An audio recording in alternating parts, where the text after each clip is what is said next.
And speaking of cameras, I should say that, and obviously I just turned on the camera for the recorded session, but always, cameras are optional, okay?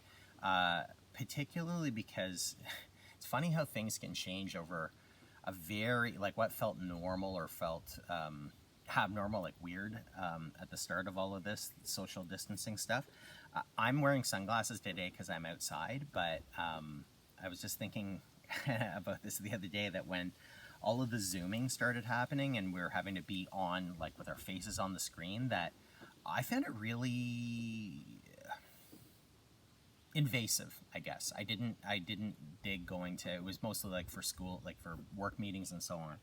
And just, you would never be in a social situation where someone would be just like looking right at your face, like just like, again, without any breaks. Like normally there's kind of like you move around and there's other people, but there's something about the camera and you're just like there. So I kind of got into the habit of wearing sunglasses all the time, just because I felt like I was, putting a little bit of a boundary, which is not the case anymore. Like I'm happy to take them off, and but I raise that just because when we're moving or when we're sitting, it can be a little, like it's an added dimension that you may or may not want to have. So trust me, it will not in any way impact on me if you turn off your screen. It's whatever works for you. Okay. As far as, so we're sitting meditation today. Now I typically over the last few months I've been offering a little bit of movement to at the start. So what I thought is I'll do that now. I recognize you may not. Again, it's like it's kind of like what you were saying, Larissa. Like some things are going to be to our taste and some not. So as far as the movement part goes, like it's going to be very, very short and sweet. It's just about kind of getting rid of some loose energy, so that you can sit comfortably. And if that doesn't strike you as something that's going to actually help, then it's just a couple of minutes. I would suggest just honestly just sitting, chilling out. You can follow your breath, or you can even follow what we are doing, even without doing it. You're not going to obviously get like a muscular release if you're watching, but you do. I won't get into the nitty-gritty of the brain science, but there is benefit to watching and imagining, even if you're not moving, for reals. And if you don't believe me, good. Step one of being a good yogi in my book. Look it up. It's really a thing. Yeah. So what I'm thinking is, if you've got, I'll give you a moment. How do you feel about especially with Sue being back with us today? How do you feel about the hip series? And then I was thinking hip series and shoulder cars, which the shoulders, I know, Sue in particular, that you had kind of dug.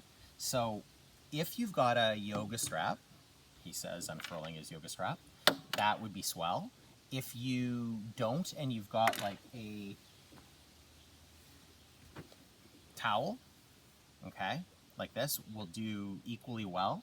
And if you don't have anything, or you don't want to participate in that first part, totally cool. Good? Okay, yeah, take a moment, for sure. You'll also want something, I'm going to talk through while people are maybe getting their strap or towel or whatever, is something to sit on, ultimately, for when we get to sitting. If you have a couch or a chair or something that you can be comfortable in, whatever that looks like. I mean, I don't want to get too preachy about form. Typically, when we're meditating, the instruction would be to not be like just slump back in the chair, but to actually be sitting up a little bit so that you're in that balanced state between relaxation and awareness. But I don't think we need to enforce any posture rules. So if you are, in fact, whether you're, whatever works for you today is totally fine, because what we're going to be sitting with meditation, it's almost better if you get uncomfortable. All right. But I've got a block here so that I can bring my, really the magic formula there would be, is any position that will allow your hips to be higher than your knees. I had to think about for a second where my knees were. And that just allows you to stack your hips, spine, shoulders, head in a way that doesn't require a whole ton of effort. Okay, let's start with hips. Okay, and actually, no, let's start by stopping. Okay, so even if you are not partaking in the movement, which will be truly is going to be about 10 minutes max, starting by stopping is a brilliant thing to do. Not just when we're practicing on the mat, but just in between any two activities that you're doing, or if you're feeling kind of disorganized or discombobulated in your day, just pausing is super awesome, amazing thing to do. So let's do that and just do it with 3 breaths. Okay? Not trying to control your breath, not trying to make it big and expansive or anything special, just breathing and noticing it.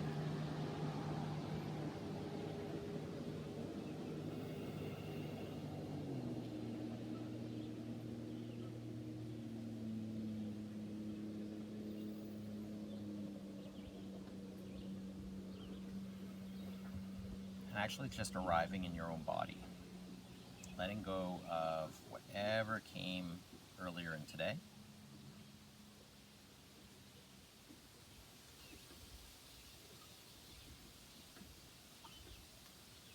and also letting go of whatever you might have going on hypothetically after this, knowing that you can, this is your time, this is our time, so you've earned it just by showing up. That is 99% of the practice is showing up, right? So whatever it is that may have been occupying you before or later on, know that you can, as soon as we're done, you can take 3 more breaths and go on with your day and pick all that kind of stuff up, the good, the bad, and the ugly. Okay?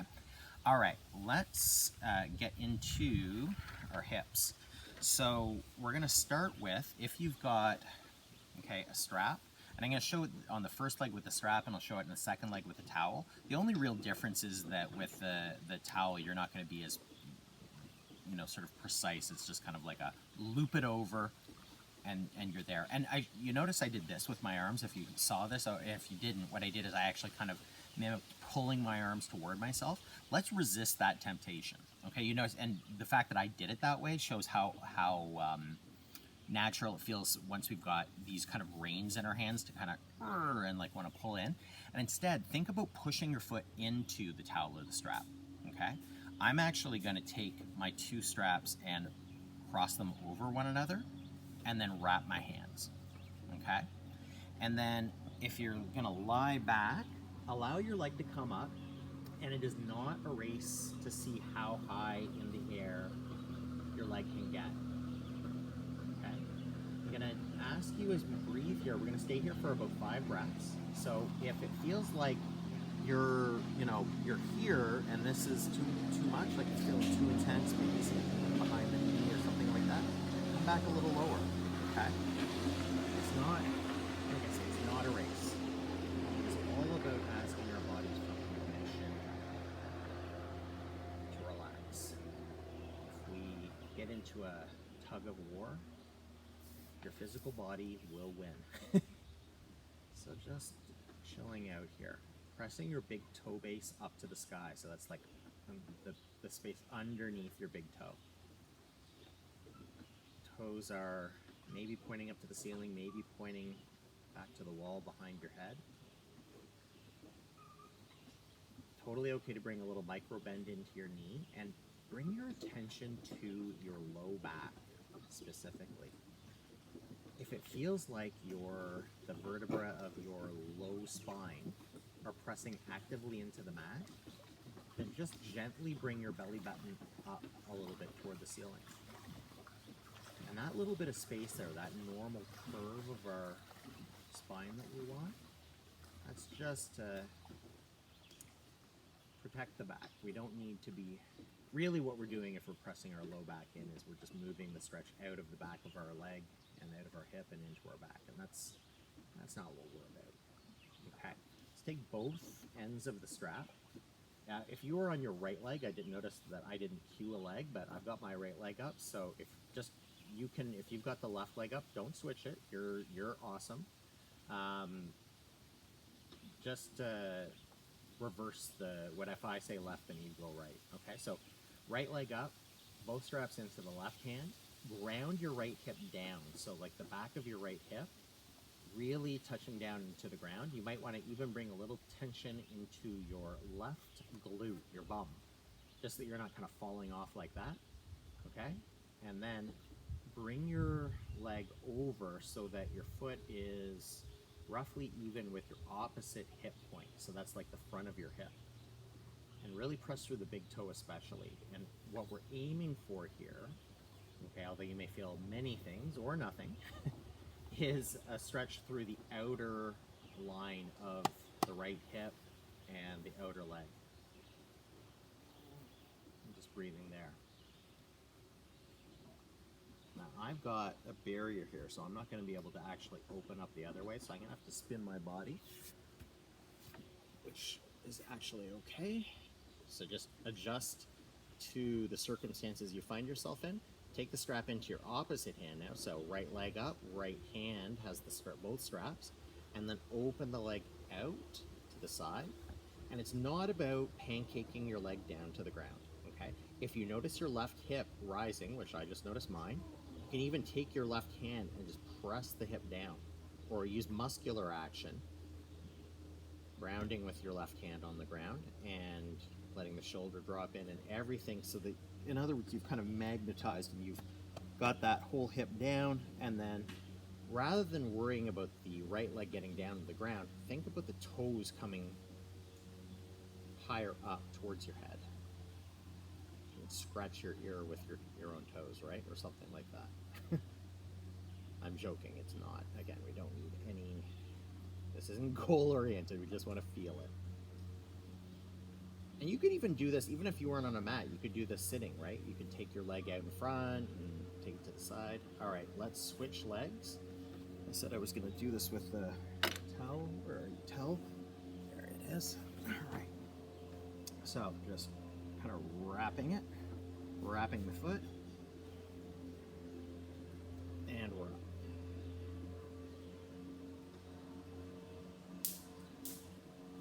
Hardest thing about this, I think, other than wanting, for whatever reason we want, the pose would be better if my leg was higher, or I want to be able to, for me it was like seeing when I first started practicing yoga, really, really bendy people could like do cool things like, move their foot way, way back, and actually they didn't need the strap, they could just take it in their hand. But in a sense, for people who are like super flexible, like hypermobile, they're actually, they're not getting a whole heck of a lot out of doing that. Okay, whereas someone who, maybe your flexibility is down here, you're getting a lot out of it.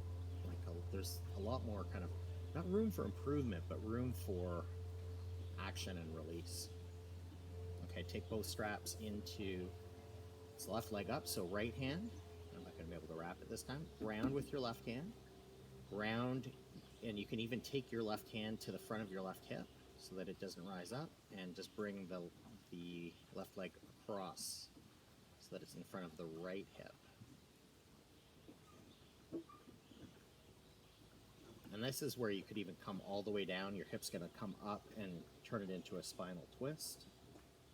I didn't do that on the other side, but that's okay. I'm actually going to change my perspective again, bring the leg back up, switch, okay? Square the hips again, so if you're kind of falling off one side or the other, and then open up. So taking the leg out to the left side.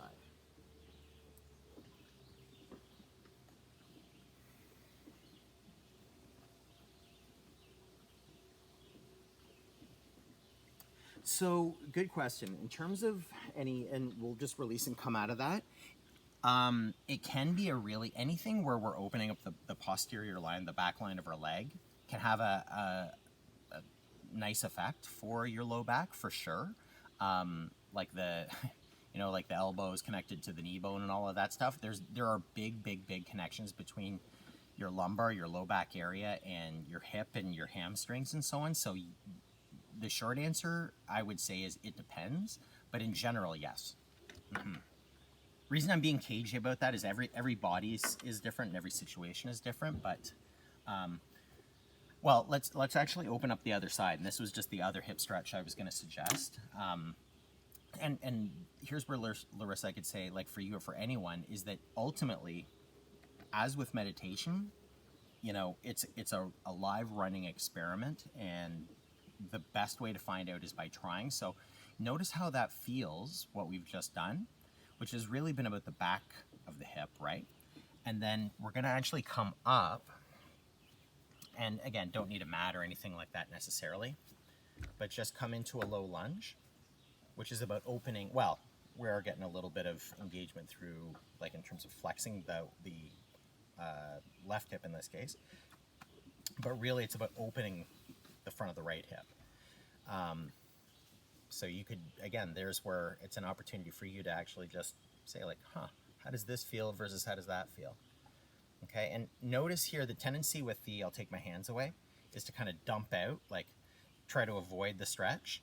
So square the hips, if you've noticed your left hip coming out, if your left foot is forward, tuck the hip in, almost like you're shooting, you know, laser beams out of both of your hip points, pew, pew, like that, okay? And then you've got your left knee roughly over top of your left heel. Press the right hip forward, and you can even scooch that right knee back in space to really kind of deepen the stretch. And breathing there. And then if your knee is pretty far back, maybe move it up a little bit, okay? And bring your right arm up on an inhale.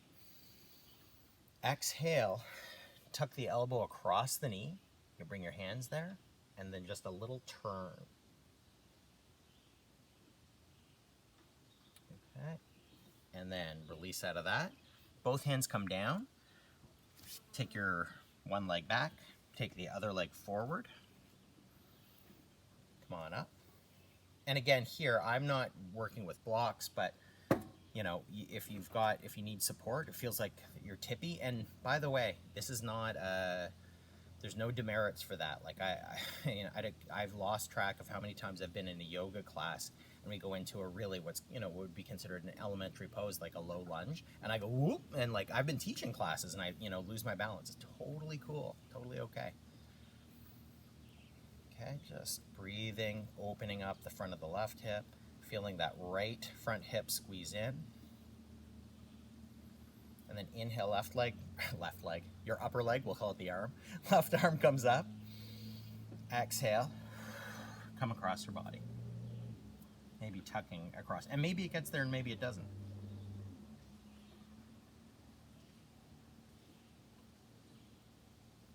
And then inhale, we'll release out of that. And for this next part, you could be standing, you could be kneeling, you could be sitting, it doesn't really matter. We're going to do some shoulder CARs. What does CAR stand for? C-A-R. Controlled Articular Rotation. Ooh, fancy yoga speak. Actually, I don't even know if CARs are yoga exactly. I think it's probably from another discipline, but it's what we're doing. And I think these have landed really well. I like this because it's a way of moving your shoulder joint through all the different kind of moves that it's capable of. Okay, so let's start. We'll actually just bring our left hand. You can either tuck it behind your back or you can just bring it to your sternum, to your heart. Okay, and then take your right hand and tuck it in and up as high as you can get. So that's where I'm at here. Okay? Again, it's not a race. See how high, like can you tickle the back of your neck with your own fingers or anything? But you're just getting into that spot, okay? And then inhale, bring your arms straight back. Bring your hands so your palm is up toward the ceiling. So you're internally rotating your shoulder. And then spin your arm forward, palm still up or up-ish. And then rotate the whole arm from the shoulder. So not just like if this is stable and you're just like working your wrist like that. It's more like the whole thing. And just almost like you're opening a doorknob. or turning a doorknob to open a door. Okay, a few of those. And then next time your palm is up, inhale, come high. Exhale, allow the hand to come down behind your head. And we're going to give ourselves a little bonus stretch here. Bring your left hand to the elbow. If you've got a fly on you, you can just shoo it off like I did. All right, and just a nice little stretch, opening up the back of the arm, tricep. Release that. Inhale, arm comes up. Exhale, it comes down. Turn. Bring it back and tuck it in. And then just let that arm go spaghetti. Other arm, tuck it up and in. So it's like taking my thumb up as high as I can bring it there without being in discomfort. Inhale, arm goes back, so fingers to the back wall behind you. Spin, arm comes forward, then rotate. Just a few, open that doorknob. Okay, next time the palm of your hand comes up, inhale, arm rises, exhale, hand comes down behind your neck. And then little bonus stretch. Oh my gosh, a little squirrel just literally ran by my mat. That's amazing. Okay, and release, and inhale up, and exhale, arm comes out to the side, rotate through, spin the arm back, and then bring the hand in. And then here's for all the marbles, as they don't say in the yoga game. Okay, we're gonna do this with two-handed version. Okay, both hands, tuck them in. Okay, bring them up. Doesn't really matter, but notice which hand goes between the other and your back. That's kind of interesting. And then you want to switch it. How does that feel? Like I said, it's all an experiment. Okay, inhale, both arms go back. Exhale, spin, inhale up, exhale, both come back, and then like you're throwing a ball, and down, and spin. Inhale the arms back, and tuck them in the opposite pattern if you can remember what that is, and if you can't, no big deal, and that's it. Okay, just to finish our shoulders off, both hands come to the tops of your shoulders or in that vicinity. If this is uncomfortable, don't worry about it, and just feeling, this is less about like your deltoids or the actual tops of your shoulders and more about your shoulder blades. So feeling as you trace circles with your elbows, feeling your shoulder blades, your scapula rotate, move around, move away from the spine, move toward the spine, and maybe reverse action. Opening up the chest. And that's it. And then if there's anything else that you need to do, not need to, but maybe would like to do before settling in to sit, do that now. How are we doing? Any questions, any comments, anything I need to know there? Or are we good to sit? Good? Okay, cool. So I'm going to take my block and strike a pose. Now, here's a little teeny little preamble on today's sit. I said that today's sit would be about dissatisfaction. So in Buddhist approaches to, because there are many approaches to many traditions that we could draw on in terms of meditation, but from a Buddhist perspective, there are, I don't want to get into a didactic lesson about Buddhist, the Buddhist sort of, not belief system, but like understanding of the world, but let me just cut right to the heart of it. Life is suffering. that suffering, or that is often the phrase that gets bandied about the most, that this was one of the central observations, that to be alive means to suffer. I think that that is something that actually loses something in translation, and I've had it described differently to me, and I kind of like it better, not so much as suffering, which really conjures up images of like real like pain and just like abject, like real, oh, like this is the worst ever, how can I deal with this? It's not just that, it's more like unsatisfactoriness. Okay, the unsatisfactoriness of moment to moment existence, which it's all around us, right? It's kind of all the time. Like, and you don't have to dig too deep to feel this. Okay. By the way, the sit is actually starting. So like, and this is kind of my style, is to just allow yourself to actually let your body sit in space. Okay, as I do this little setup.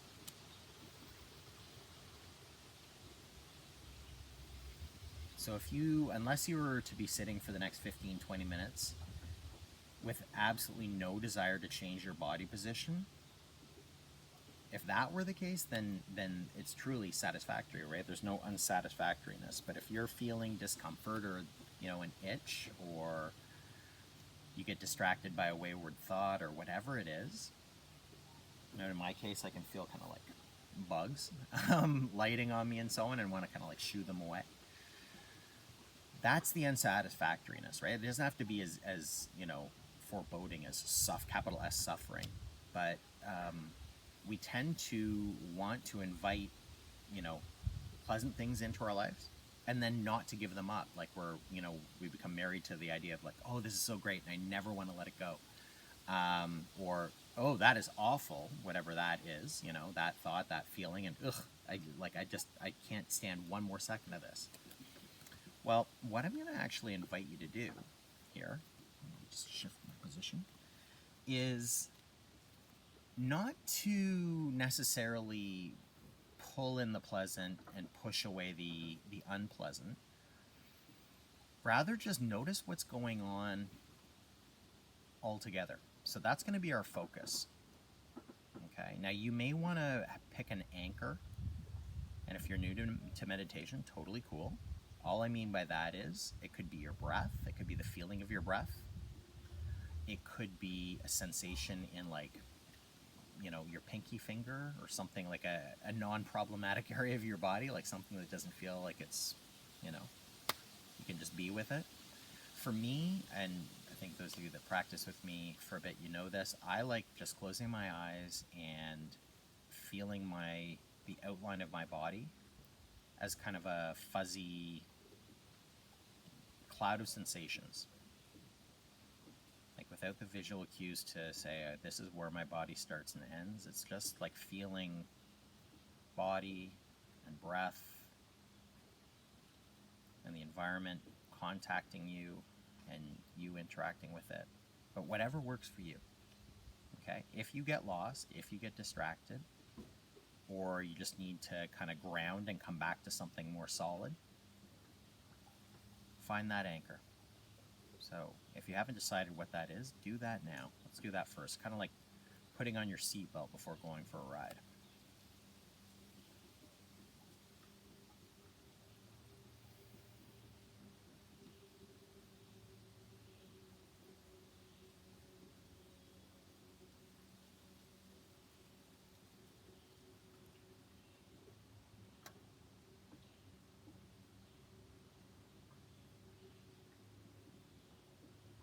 And then, without trying to affect any particular change to your situation, without trying to, drive the bus, so to speak, you're just like letting things occur as they will or as they won't. Just get curious about when feelings of dissatisfaction creep in. Or, like I say, if you want to be more positively oriented, you could notice when you're feeling intense satisfaction and the feelings of clinging that might come with that.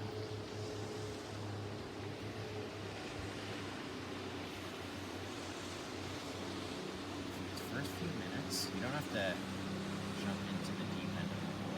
It's just sitting, just feeling your body, what's happening right here and right now.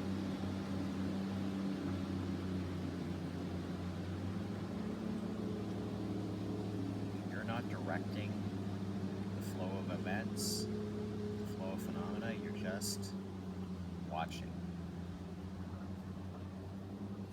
It's like Netflix, but no subscription fee. It never stops.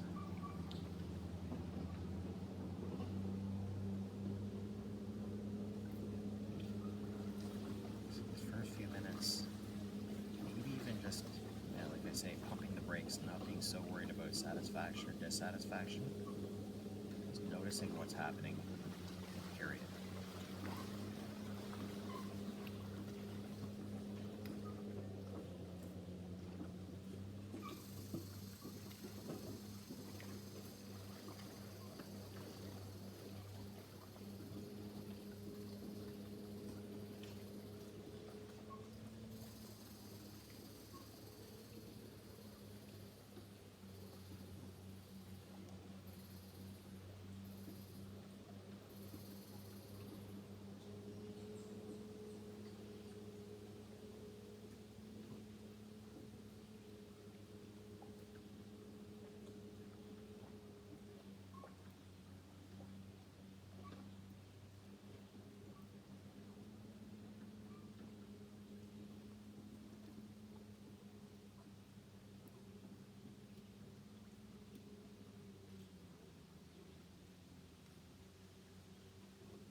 When your mind wanders off, as minds are inclined to do,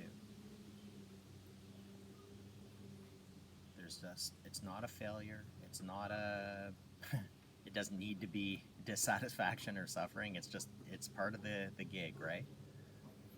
Of paying attention, that we become distracted, we kind of come off of our moorings, just bring yourself back to your anchor, back to the feeling of just being really present with whatever's happening right now. And, success, like little mental high five. Hey, you woke up. You noticed, and you came back.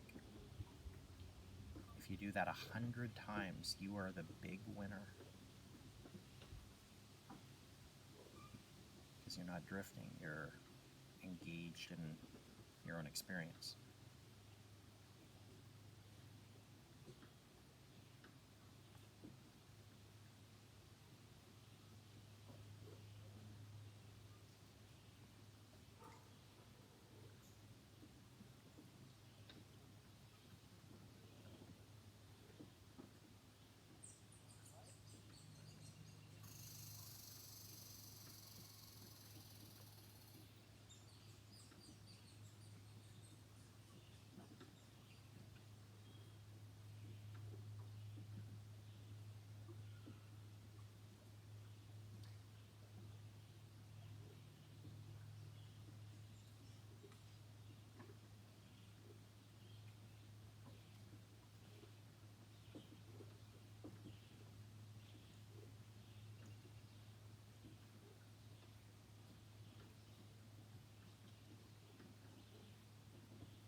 You might almost say that the ground floor of our experience is just this noticing. I haven't layered on any judgments. We haven't necessarily even put any labels. Our minds love doing that, right? Categorizing and analyzing, and just notice what you're feeling right now. And then, you don't have to say it out loud, but just in your mind's eye, describe it to yourself. describe it without labels. Just the raw data of sensation, of perception.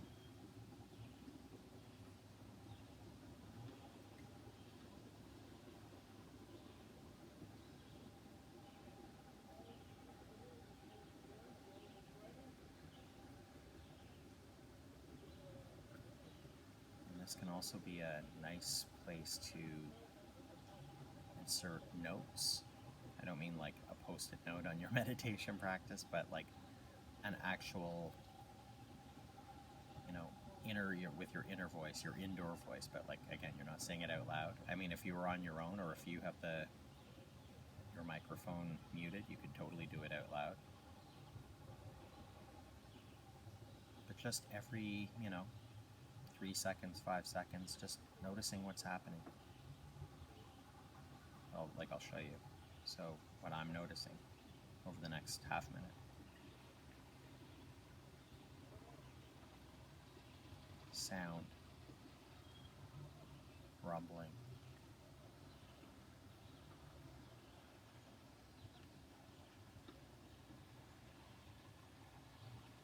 sweat behind my knees.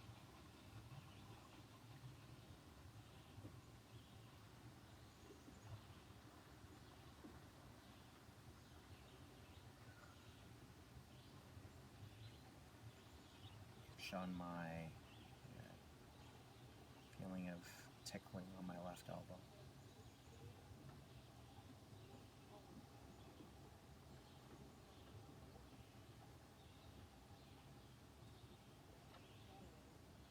And then nothing. The note of not noticing anything in particular. Right? So it's going to bounce around, and that's okay.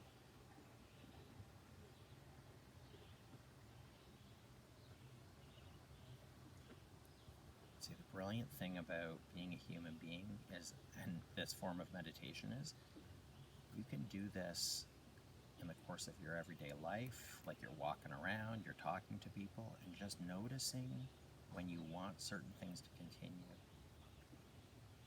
or the impatience of wanting other things to end or not to have started in the first place.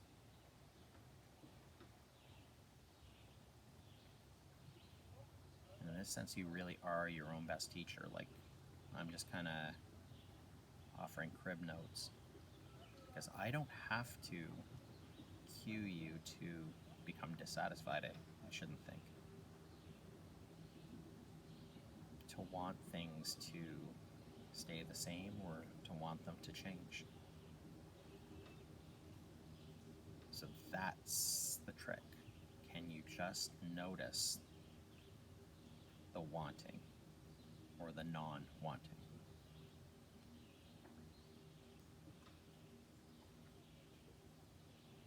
And we're all about just the noticing, not trying to fix it, not trying to change it, but getting curious about what we want or don't want, and how all of that feels.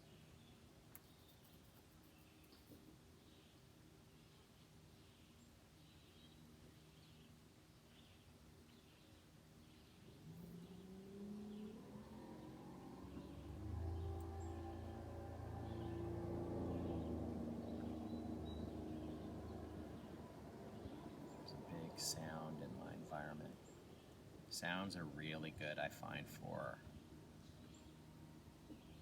conjuring up all the feels, especially dissatisfaction. You notice in your environment, your sound can be pleasant too, right? Like there's birds chirping, and I can hear water lapping and lots of nice stuff, but then the revving of an engine, and it's like my mind immediately goes to, oh, who's doing that? Stop that. Why is that happening? You're ruining my experience of nature.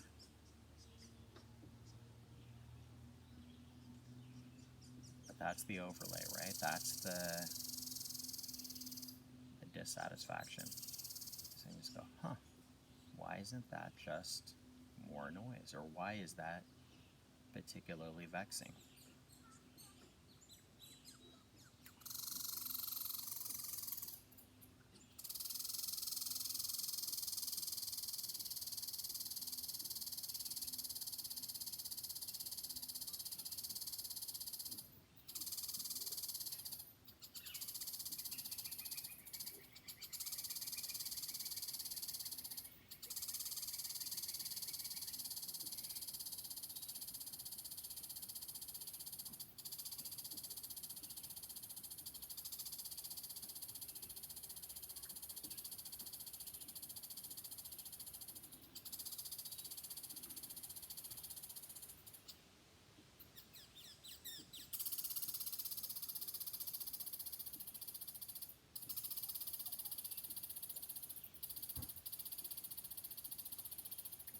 So what I'm definitely not suggesting at any point here is that you not feel things. I mean, you may not be feeling anything in particular, and that's totally cool. It's just like like white noise or like neutral. But it becomes interesting. We can kind of tease apart our experience. There's the physical sensations of being alive right now, right where you are. Temperature and pressure. Might be the feeling of spaciousness, or it could be like constriction or discomfort.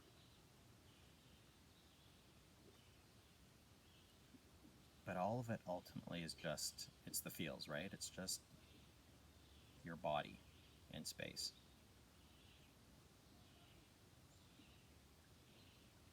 And then there's the internal world too, so especially our thoughts or emotions, which again, emotions really are just, we understand them, we put labels on them and say like, oh, that feels like happiness or that feels like anger. But if you really were to like drill down, emotions are just a kind of a cascading series of also like somatic sensations that we interpret to mean something. In other words, we feel about them a certain way.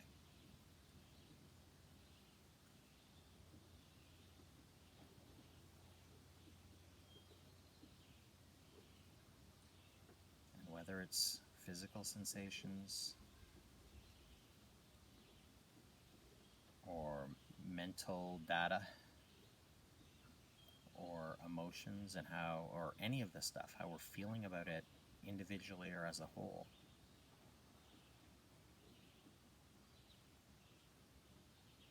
You didn't make any of it happen.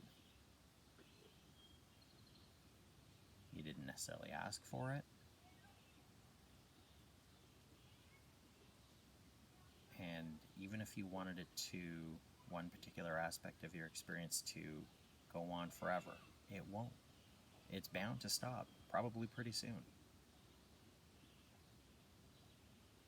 So, kind of the play here is just to be okay with that. Just to watch the flow of experience.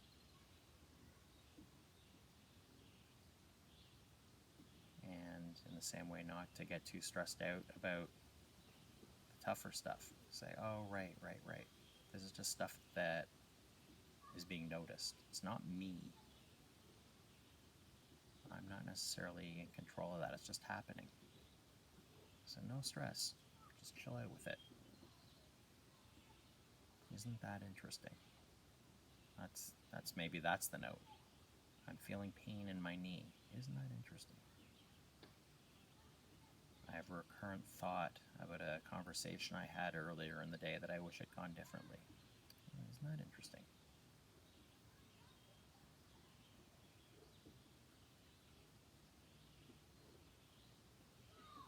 Or I'm feeling bored with this. I want to get up and, do something else. Dissatisfaction. Isn't that interesting?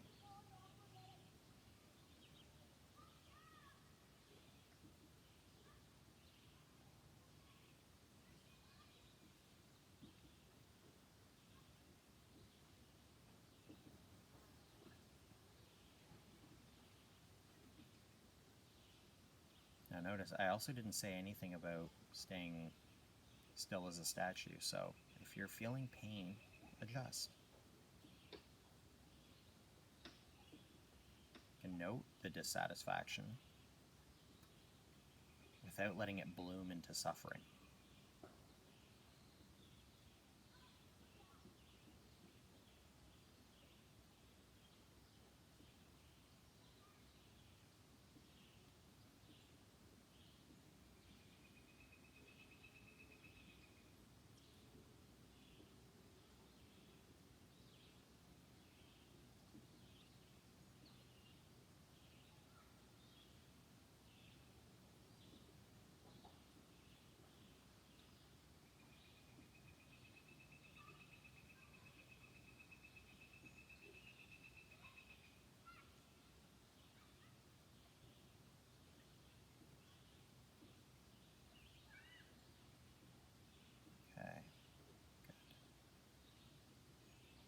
before we wrap up,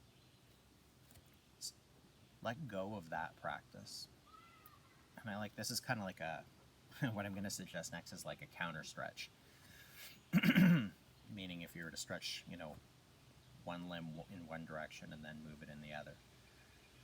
Still sitting, but maybe, move around or just shake it out and reset. Like this is the first minute on the mat or in your chair. And then simply calling to mind someone or something for which you are grateful. The opposite, perhaps, of feelings of dissatisfaction. You don't have to, search, you don't have to reach. It could just simply be, I'm really grateful for right now, for not having to go and do anything else. Not having any fires to put out, not having any responsibilities to have to meet. Just have this time.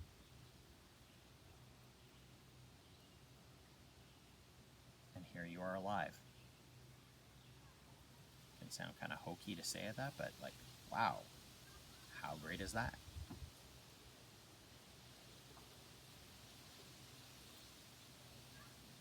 So just kind of marinating in that gratitude.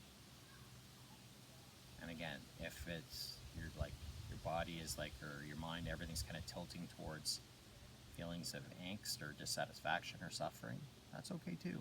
Again, we don't have to suffer about the suffering. So if the gratitude's not happening, maybe just pick up the breath or whatever works for you. The Bob Ross approach to meditation. Paint the tree that feels right. Sit the sit that works for you.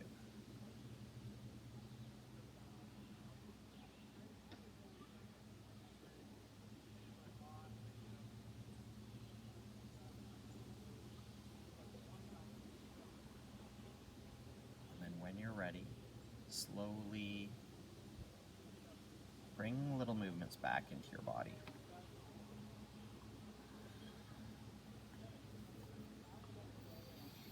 Maybe if your eyes have been closed,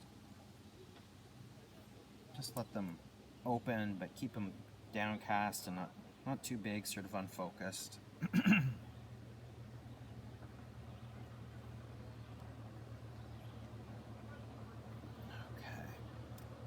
And then fully back. Oh, and good. This is great. As the first, I've had my eyes closed, so I'm now just looking at the Zoom camera for the first time in however long. And I actually am happy about what I don't see, which was a bunch of heads. People were clearly lying down. Perfect. That's awesome. Okay. So again, it's always you're lying or you're sitting or you're standing. Just being in it, however you're being in it. There you go, my friends. So definitely any questions, any comments, anything that anyone wants to bring up, happy to have you throw my way. But I guess what I would, even, before you do, what I wanted to throw to you is the idea that this is a practice. Meditation doesn't have to be a whole formal, this, what we've been doing. It can be, and that's awesome. I think that there's definite, there are myriad benefits to formal practice. There definitely I am a big supporter of that. But the meditation could literally be noticing dissatisfaction moment to moment, or noticing satisfaction and those feelings of not wanting to let that go. I knew that I was going to be leading this sit. I'm giving this as an example. I knew I was going to be leading the sit today, and so before I went to bed, when I opened my eyes, the first thing that came was there was someone walking around. There was someone walking around upstairs, and I was like, holy shit, walk a little bit louder. How about, it woke me up. It was boom, boom, boom. And then I kind of chuckled and was like, ha, dissatisfied. Awesome. The very first moment of being awake, and there it is. And as a result, actually, just again, it was just kind of it's all right, I'm gonna play with this for the next 20 minutes or whatever. And I just kind of tracked in my own experience where I was feeling satisfied and where I was feeling dissatisfied, and didn't necessarily try to change that, but like it was things people were saying, it was thoughts I was having, it was feelings in my body. And it's just kind of a really interesting experience to not to complain and not to try to do anything with it, but to just notice that flow. And it, yeah, I think it can be really sort of liberating to kind of just step out of the game and go like, oh, okay, I'm just gonna watch it. So, yeah. No, that's it. That's all I had to say. Go ahead.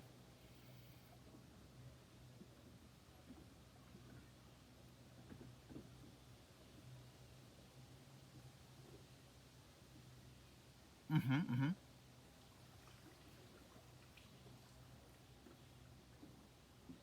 Yeah.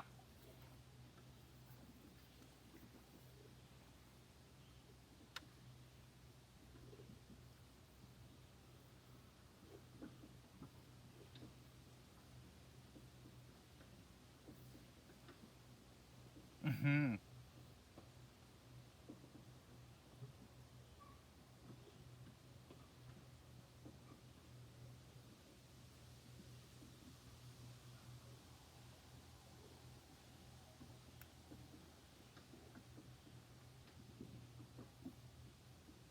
Mm-hmm. Mm-hmm. Mm-hmm.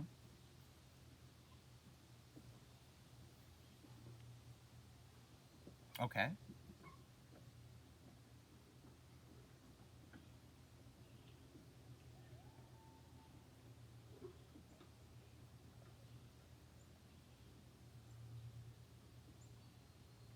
Mm-hmm.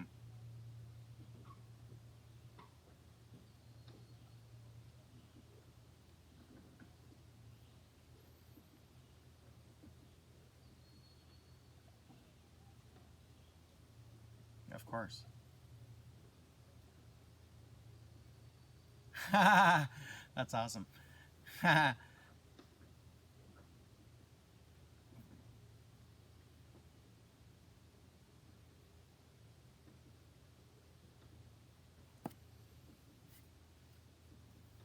Mm-hmm.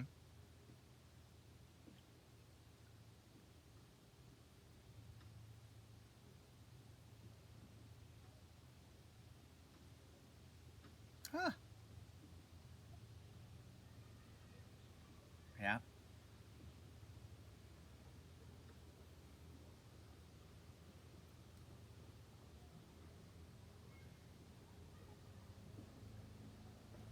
Right. Oh, that's brilliant.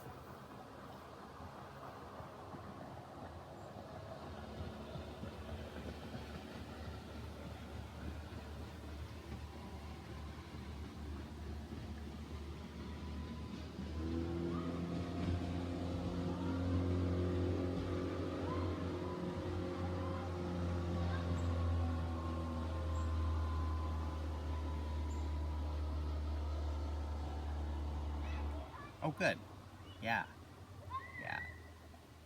Well, that's no, that's brilliant. And I actually, you're giving me food for thought there, Sue. In the sense that that sounds like the what you were describing, the forest bathing. And I've, interestingly, I've done it up in the forest, but it's also something that can be really cool to do in the urban environment. Like I will regularly do that, like where I go out and we'll walk, and first few minutes just breathing and being in the walking, getting into the motion of it, and then actually taking, it depends on the day. Like I hear what you're saying about some measure of control. So like there will be some days where I'll go sense by sense. So like I'll focus really on hearing what are all the things I'm hearing, and then maybe a few minutes later I'll switch and go, now it's all about sight, and then it's all about feel, like the air and the temperature and the breeze and so on. And yeah, that and then you put it all together and just go full immersive, and just like it all hits you, and like that is life, right? Like That's the thing of it. It's just meditation isn't any different than that. It's just kind of slowing it down and being real, as you say, mindful. So, yeah. Okay.